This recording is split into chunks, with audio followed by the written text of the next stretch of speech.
Pagi menyapa sebuah kota kecil yang berada di jantung Provinsi Sumatera Barat. Suara serunya khas mengagum indah di pagi hari, mewarnai hiruk pikuk kota yang sepi berpenduduk 68.730 jiwa ini untuk memulai hari. Kota yang sejak masa kolonial ramai oleh aktivitas penambangan batu bara, sekarang beralih menjadi kota warisan dunia yang diakui oleh UNESCO. Sebuah kota yang strategis dalam hal literasi, di mana pengetahuan bukan hanya dapat diakses melalui tumpukan buku, tapi juga dengan berada dalam melihat langsung kota ini, di mana banyak bangunan megah peninggalan masa lalu beserta sejarahnya, dan kebudayaan yang melekat bagaikan urat nadi masyarakatnya, dengan segala kebijaksanaan yang dapat diambil dalamnya, sebagaimana literasi yang menjadi jembatan untuk menggapai warisan masa lalu untuk mencapai masa depan yang gemilang. Literasi adalah kemampuan memahami, mengelola, dan menggunakan informasi melalui membaca, menulis, berbicara, dan berpikir kritis dalam berbagai konteks kehidupan. Banyak bangunan megah peninggalan masa lalu yang dimanfaatkan sebagai media literasi di kota Sawalunto, mulai dari literasi sejarah, literasi budaya, literasi informasi, hingga literasi digital yang menjadi warisan bagi lintas generasi. Di kota Sawalunto terdapat beberapa museum. Di antaranya Museum Gudang Ransum, Museum Kereta Api, Museum Lubang Tambang Mbah Suro, dan Museum Tambang Ombilin. Museum Gudang Ransum terletak di Jalan Abdul Rahman Hakim, Kelurahan Air Dingin, Kecamatan Lembah Segar, Kota Sawalunto, Sumatera Barat.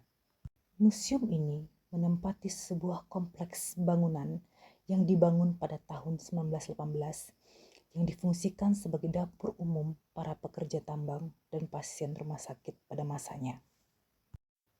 Museum yang diresmikan pada tanggal 17 Desember 2005 ini juga pernah digunakan sebagai gedung sekolah SMP Ombilin pada tahun 1960 sampai 1970.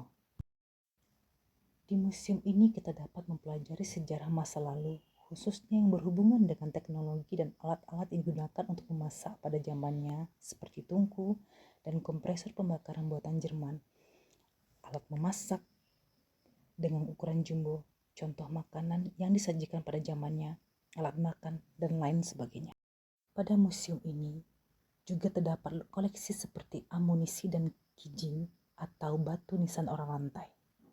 Museum ini juga dihiasi dengan poster-poster informatif yang sangat seru dijadikan bahan pembelajaran.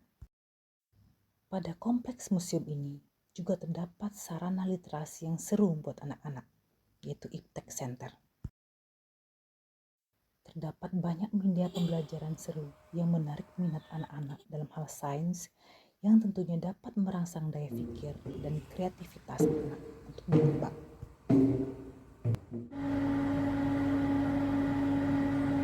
Tak jauh dari Museum Gudang Ransum, berdiri Museum Tambang Lubang Mbah Suro yang terletak di kawasan Tangsi Baru, Kelurahan Tanah Lapang. Selain menyimpan kisah sejarah pertambangan bawah tanah di Sawalunto, museum yang diresmikan tahun 2008 ini memiliki lubang tambang yang autentik yang menjadi sumber literasi bagaimana sistem kerja tambang bawah tanah di masa kolonial. Museum Tambang Ombilin terletak di Jalan Muhammad Yamin, Kelurahan Pasar. Museum ini menghadirkan pengalaman literasi sejarah yang begitu kaya dan komprehensif, khususnya mengenai kegiatan pertambangan batu bara di Sawalunto dari masa ke masa. Di museum ini, pengunjung disuguhi gambaran utuh mengenai seluk-beluk industri tambang, mulai dari penemuan batu bara oleh geolog Belanda Willem Hendrik de Greve, perkembangan organisasi pertambangan dari era kolonial hingga awal abad ke-12, hingga evolusi teknologi yang digunakan dalam proses produksi, baik di bidang administrasi maupun operasional lapangan. Koleksi contoh batu bara pada museum ini sangat lengkap, yang membedakan tingkatan kalornya. Sejarah pertambangan batu bara di kota Sawalunto tak bisa dipisahkan dari perkembangan jalur kereta api di Sumatera Barat. Pemerintah kolonial Belanda membangun jalur kereta api yang menghubungkan Sawalunto dengan kota Padang yang menjadi urat nadi distribusi batu bara pada masanya. Salah satu bagian penting dari jaringan ini adalah stasiun Sawalunto yang diresmikan pada tahun 1894 dan kini telah dialihfungsikan menjadi Museum Kereta Api Sawalunto. Koleksi gerbong tua yang pernah melintasi rel kolonial masih terpajang, lengkap dengan informasi yang menggambarkan bagaimana sistem transportasi ini bekerja dalam mendukung kejayaan tambang di masa lalu. Sementara itu, Taman Silo menghadirkan suasana yang lebih rekreatif namun tetap mendidik. Dengan berbagai fasilitas seperti wahana bermain anak, area panjat tebing, hingga zona memanah.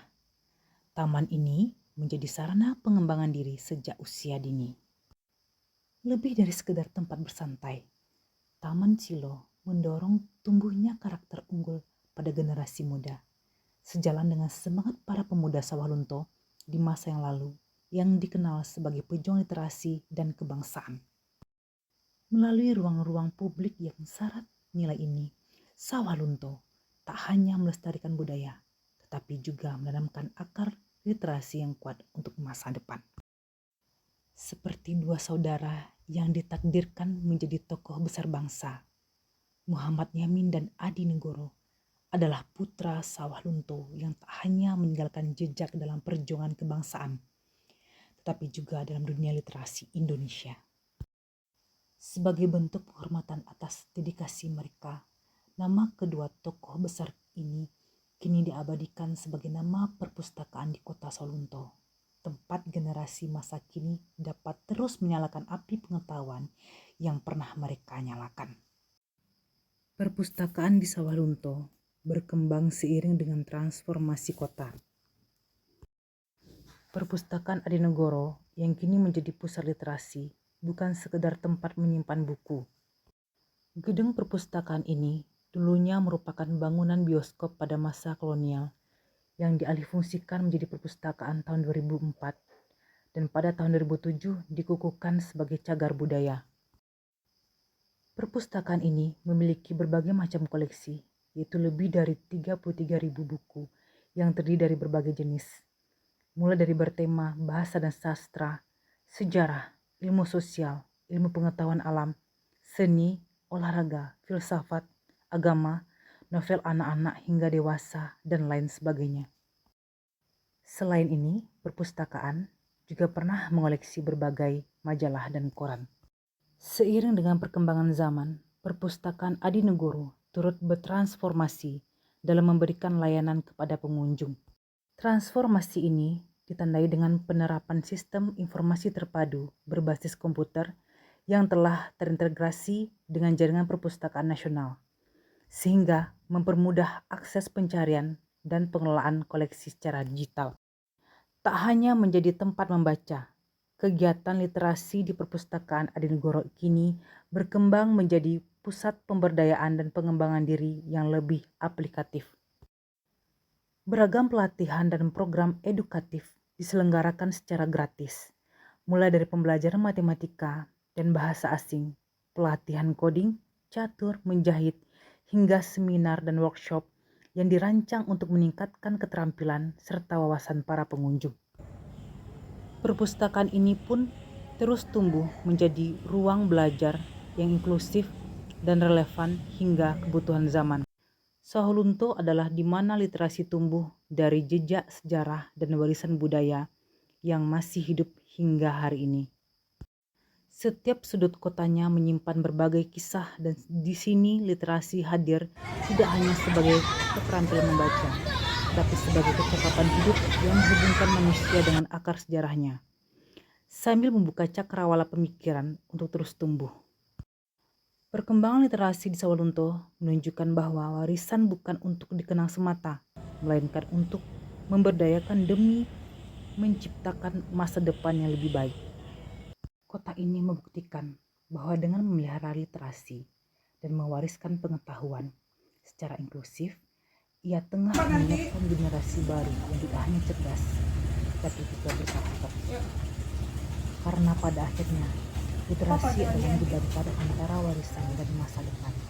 Dan Sawalunto telah menjadi contoh nyata bagaimana keduanya bisa berjalan beriringan.